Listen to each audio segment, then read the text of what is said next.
With the name of Allah, the most gracious, the most merciful. Assalamu alaikum, dear viewers. In today's lecture, we'll discuss about counting sample space, जिसमें हमारे पास rule of multiplication है, permutation है और combination है। तो multiplication, permutation और combination के बारे में हम पढ़ेंगे। सबसे पहले हम शुरू करते हैं रूल ऑफ मल्टीप्लिकेशन।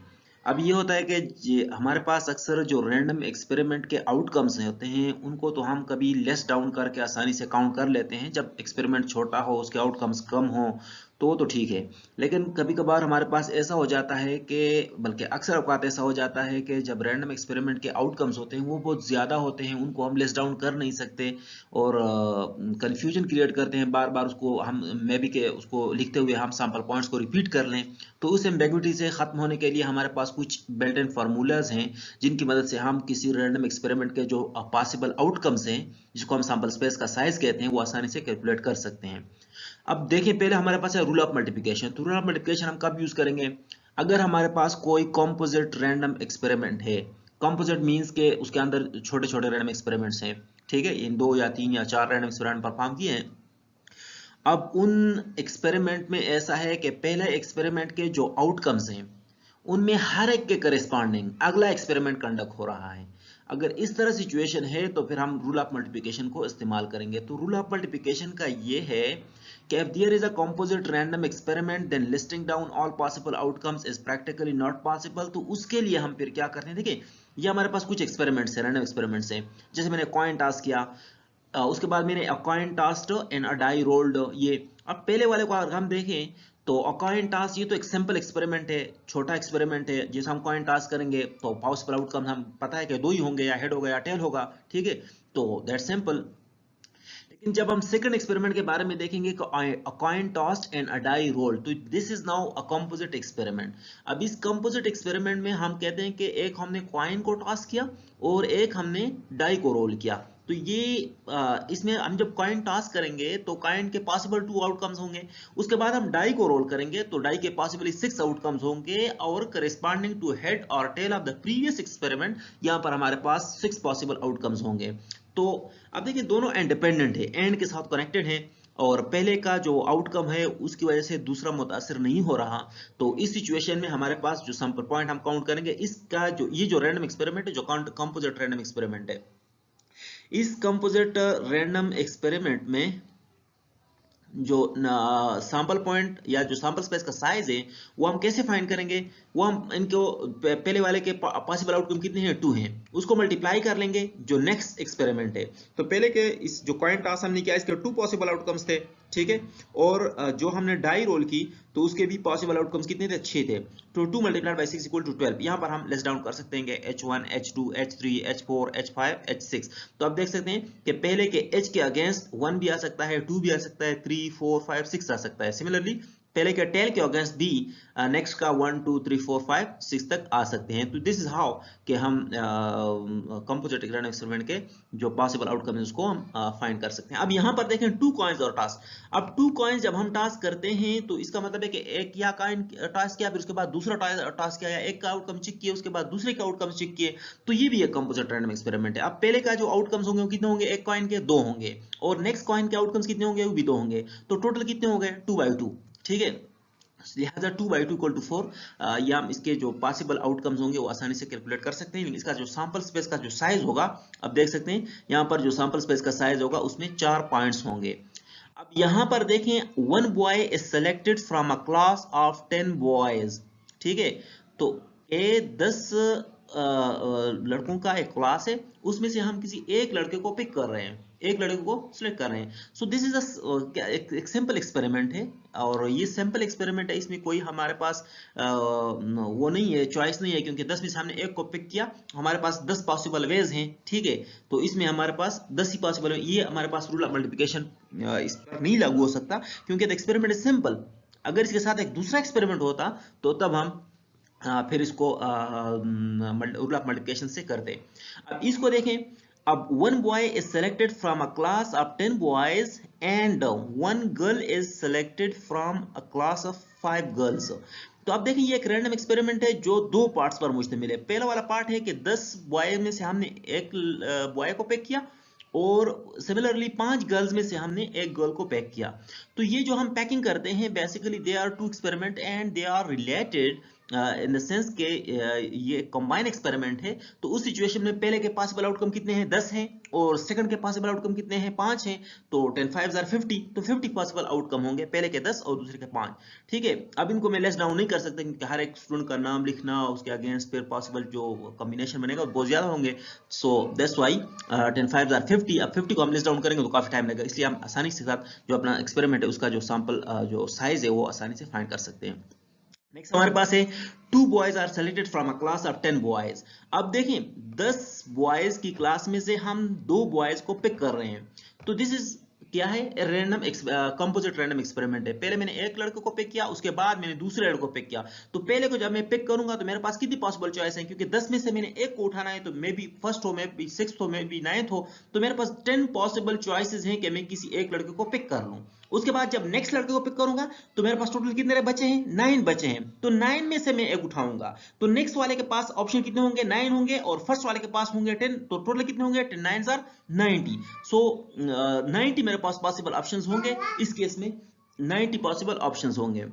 नेक्स्ट हमारे पास है a boy is selected from a class of 10 boys और 1 girl is selected from a class of 5 girls.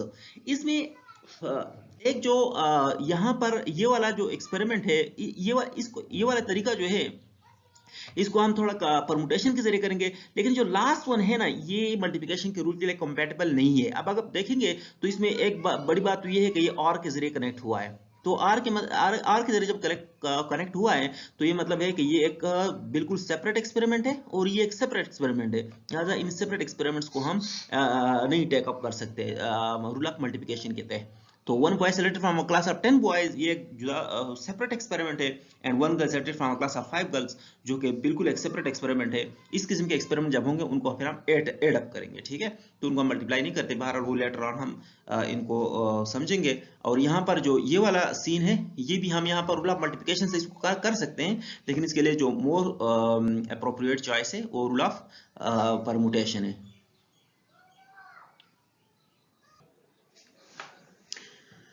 अच्छा, इसके बाद जो हमारे पास नेक्स्ट है, तो कब हम रूल ऑफ मल्टीप्लिकेशन को यूज करेंगे कि if sub experiment are conducted independently but together, ठीक है। और इसके अलावा जो दूसरा इसके लिए कंडीशन है वो है कि one experiment doesn't affect the outcomes और sample space of the other, ठीक है। अगर इस किस्म के एक्सपेरिमेंट्स हैं तो उनको हम रूल ऑफ मल्टीप्लिकेशन से कर सकते हैं। अब यहाँ पर जो ये वाला एग्जांपल था, इसमें हम रूल ऑफ मल्टीप्लिकेशन को विदाउट कंसंट्रेशन के साथ नहीं कर सकते थे, क्योंकि हम टू बॉयज पिक करना था 10 में से। तो 10 10s आर 100 हम नहीं ले सकते थे, क्योंकि पहले बॉय को हम पिक करेंगे तो वो नेक्स्ट बॉय के लिए जो पॉसिबल सैंपल स्पेस रहता है या आउटकम्स रहते हैं उसको मुतासिर कर रहा है। उसके बाद हमारे पास है rule of multiplication permutation. Permutation में क्या होगा, if one or more than one things are packed from a larger set of things and the order of the packed thing is important then it's permutation। अगर हमारे पास एक set of things है, उनमें से हमने कोई 2 या 3 या जितनी भी हैं वो हमने पैक किए, और उनको जब हम पिक करेंगे तो उसमें जो ऑर्डर होगा वो क्या होगा, वो इंपॉर्टेंट होगा। उसका मतलब है कि उसमें हम पहले और बाद में, अगर एक को पहले उठाएंगे और या उसको बाद में उठाएंगे तो उससे जो हमारे पास जो चॉइस बनेगी वो मुतासिर होगी।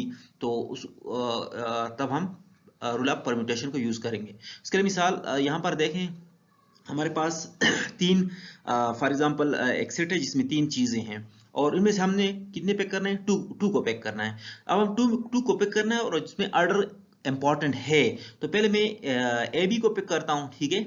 उसके बाद मैं ए सी को पिक करता हूँ, उसके साथ बी सी को पिक करता हूँ। लेकिन ये पॉसिबल, ये कंप्लीट नहीं हुआ, क्योंकि हमारे पास ऑर्डर इंपॉर्टेंट है। तो A B is not equal to B A, लिहाजा बी ए को भी हमने पिक करना होगा। तो देखें A B A C B सी, लेकिन हमने बी ए सी ए और सी बी को भी पिक कर रहा हूँ क्योंकि ऑर्डर इज इंपॉर्टेंट, ठीक है।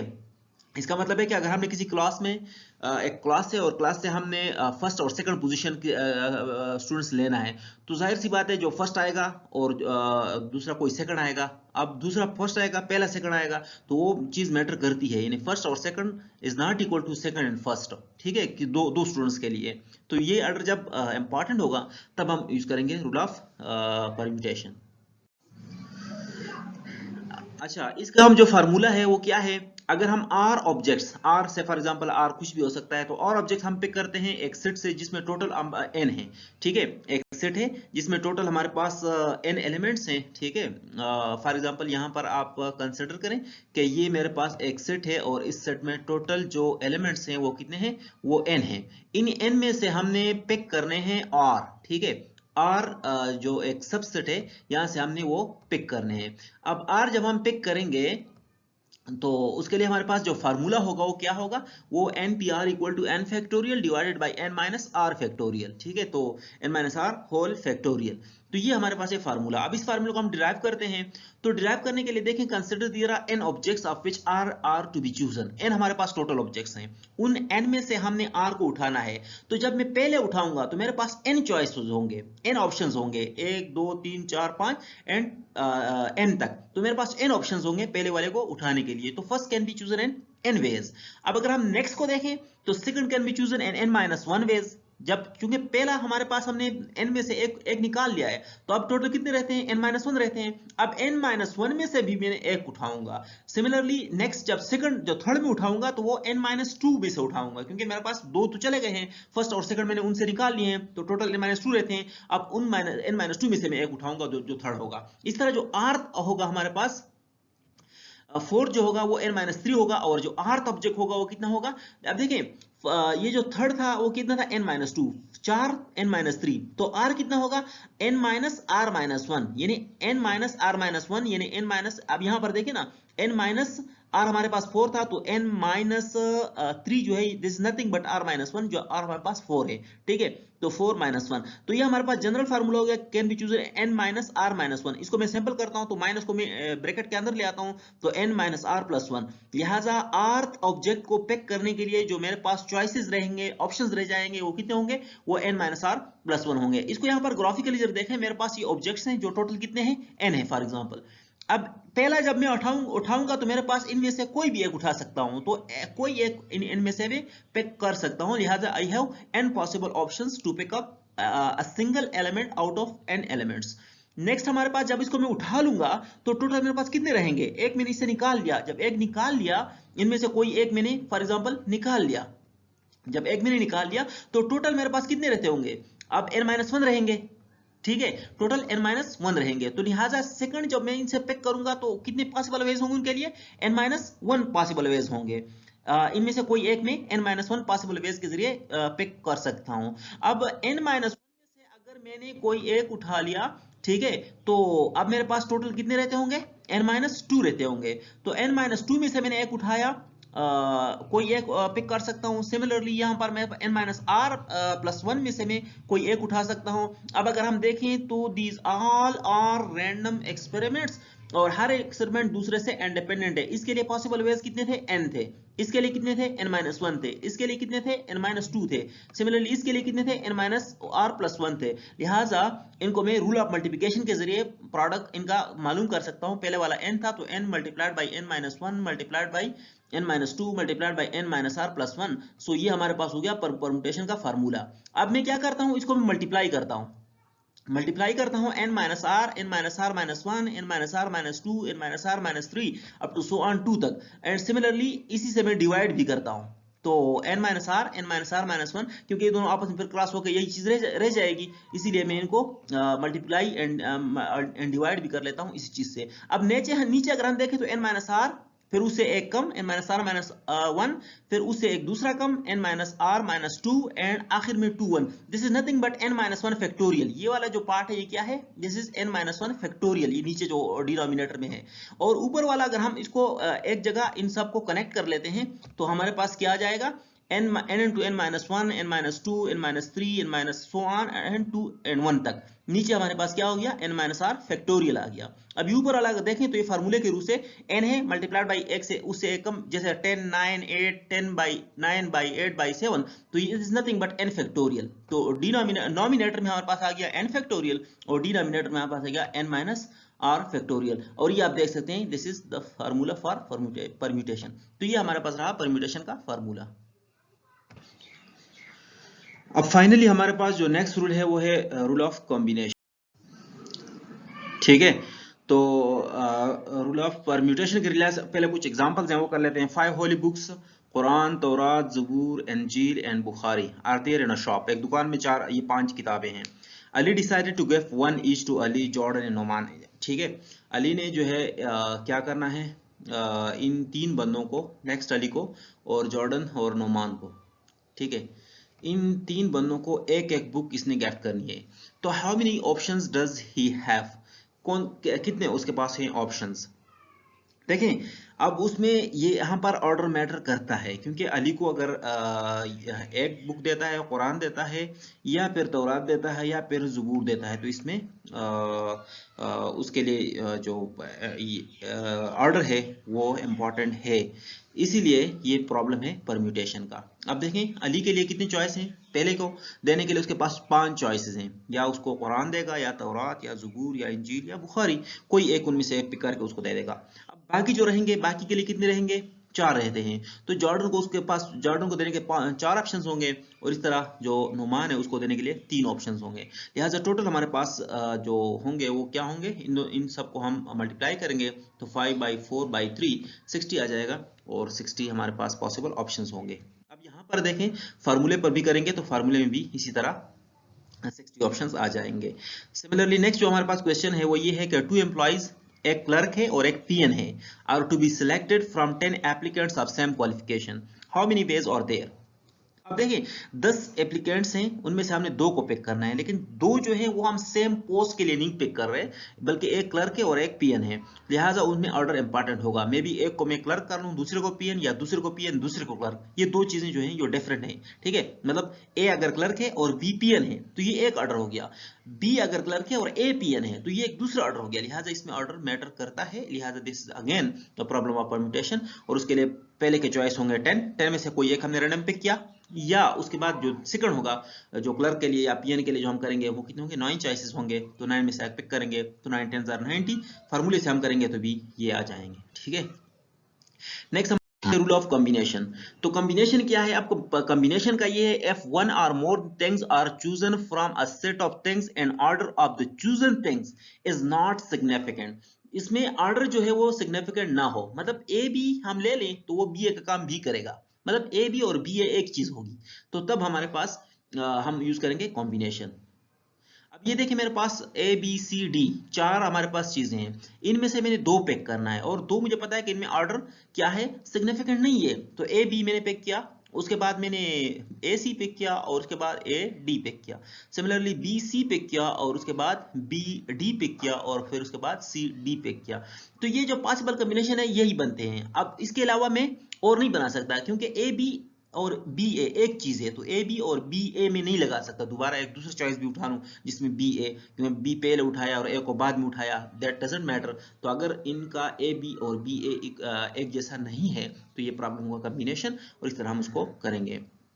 फार्मूला अगर हम देखें तो फार्मूला डेरिवेशन के लिए जरा आइए, हमारे पास इसका जो फार्मूला है वो क्या है, NCR is equal to n factorial divided by n minus r whole factorial multiplied by r factorial। ये सिर्फ फैक्टर है जो डिफरेंट है परम्यूटेशन के लिहाज से। परम्यूटेशन वाला फार्मूला जो था वो n factorial divided by n minus r whole factorial था और आगे ये r factorial नहीं था। अब देखें यहां पर इन दोनों का मैं रिलेशन फाइंड करना चाहता हूं कि what is the relation between permutation and combination.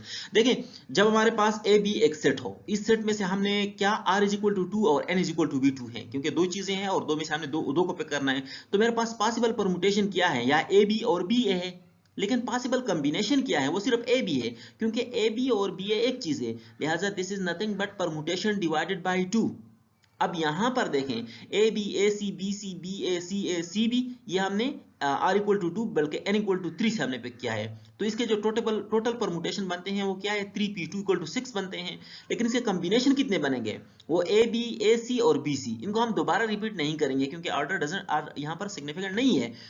तो ए बी ये परमुटेशन डिवाइड बाई 2 के बराबर है, ये भी परमुटेशन डिवाइड बाई 2 के बराबर है। अगर हम अगले को देखें r इक्वल टू 3 और n इक्वल टू 3 के, तो 3p3 इक्वल टू 6 बनते हैं जो परमुटेशन है, जबकि इसका जो कॉम्बिनेशन है वो सिर्फ abc बनता है और उसके बाद और कोई नहीं है। सिमिलरली इस केस में जो परमुटेशन 12 और यहाँ पर परमुटेशन 24, यहाँ पर कॉम्बिनेशन p/2 और यहाँ पर p/6 बनते हैं। अब हम देखते हैं कि what is the relation p/2 p/2 p/6 p/2 p/6। So what is the possible relation, आप देखें तो ये p डिवाइड बाई 2 फैक्टोरियल है, p divide by 2 factorial, p divide by 3 factorial, p divide by 2 factorial and p divide by 3 factorial.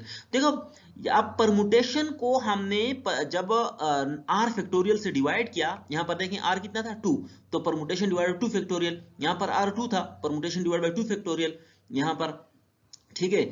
Similarly यहाँ पर r equal to 3 था, तो permutation divided by 3 factorial, यहाँ पर एक बार फिर r हमारे पास 2 था, तो परमुटेशन डिवाइडेड बाई 2 फैक्टोरियल, और यहाँ पर फिर हमारे पास r3 था, तो permutation divided by 3 factorial. So this is how के हम परमुटेशन और कॉम्बिनेशन के साथ रिलेट कर सकते हैं। अब हमने क्या किया, परमुटेशन को 2 फैक्टोरियल या r फैक्टोरियल से डिवाइड करेंगे जनरली स्पीकिंग। तो हमने परमुटेशन को 1 ओवर r फैक्टोरियल से मल्टीप्लाई किया या सिर्फ r फैक्टोरियल से डिवाइड किया, तो परमुटेशन का फार्मूला मैंने लगाया। परमुटेशन का क्या है, n factorial divide by n minus r whole factorial, और सामने 1 ओवर r फैक्टोरियल, और this is equal to n factorial divide by n minus r factorial. और ये नीचे चूंकि ये मल्टीप्लिकेशन में है तो ये दोनों मल्टीप्लाई हो जाएंगे और ये दोनों मल्टीप्लाई हो जाएंगे, तो n फैक्टोरियल 1 के साथ मल्टीप्लाई हुआ तो n फैक्टोरियल आ गया, और नीचे जो डिनोमिनेटर्स दोनों मल्टीप्लाई हुए तो ये आ गया। लिहाजा ये जो फार्मूला है ये मैंने यहाँ पर लिखा हुआ है। So this is the formula of permutation.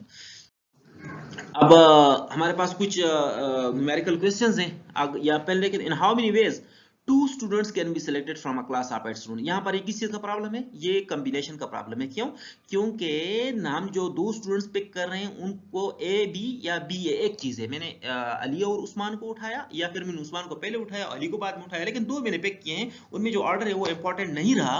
लिहाजा this is the problem of combination. और इसको हम कैसे करेंगे, इसको हम 8CR से, तो 8 और यहाँ पर कॉम्बिनेशन है तो हम C लिख लेंगे, और R है तो R यहाँ पर हम 2 लिख लेंगे। इस फार्मूले को हम जब ओपन करेंगे 8 factorial divide by 8 minus 2 factorial multiply by 2 factorial, तो ये हमारे पास आ जाएगा। नेक्स्ट हमारे पास है in how many ways first second and third prizes can be given to 5 competitors. 5 competitors हैं, उनको फर्स्ट सेकंड थर्ड प्राइजेस देने के लिए कौन कौन से कॉम्बिनेशन बन सकते हैं। तो अब देखें, अब फर्स्ट प्राइस जो देगा डेफिनेटली, और सेकंड जो थर्ड वो मैटर करता है, मतलब ए बी सी, ए को फर्स्ट बी को सेकंड और सी को थर्ड, या फिर सी बी ए, सी को फर्स्ट बी को सी, ये दोनों डिफरेंट चीजें हैं। लिहाजा ऑर्डर यहाँ पर मैटर करता है। तो this is a problem of combination, permutation, और परमुटेशन के फार्मूले इसको हम करेंगे तो ये हमारे पास 5p3 होगा। ठीक है, ये इसको जब हम सॉल्व करेंगे तो ये 5p3, ठीक है। इसमें क्योंकि हमारे पास इंपॉर्टेंट है ऑर्डर, तो ये P हो गया, और यहाँ पर नेक्स्ट हमारे पास आ गया, इसमें से हमने 3 पिक करने हैं तो 3। नेक्स्ट हमारे पास है Sam is going to assemble a computer by himself. He has the choice of chips from 3 brands. Chips उसे उठाने हैं 3 ब्रांड से। Hard drive from 5 brand, hard drive 5 से उठाना है। मेमोरी फ्रॉम 2, मेमोरी 2 ब्रांड से उठाना है। And necessary bundles from 6 local stores. How many accessory जो बंडल्स हैं वो 6 है। And how many ways total way some can order parts. तो कितने तरीकों से जो इसको कर सकता है। अब देखें, this is also the problem of what, यहाँ पर आप देखें ना, मल्टीप्लिकेशन का प्रॉब्लम है, लेकिन this is the problem of multiplication come combination. अब देखें, he has a choice of chips from 3, तो 3 से उसने एक उठाना है, तो 3, और डेफिनेटली वहां पर उसके पास क्या होंगे, ऑर्डर मैटर नहीं करता, सिर्फ एक उसने उठाना है तो 3 वेज है उसके पास, मल्टीप्लाइड बाई एक उसने उठाना है हार्डेस्ट 5 से तो मल्टीप्लाइड बाई 5। सिमिलरली मेमोरी 2 से उठानी है तो मल्टीप्लाई बाई 2, और नेसेसरी जो एक्सेसरी बंडल है वो 6 से उठाना है तो multiply by 6। This is a straight forward problem of multiplication.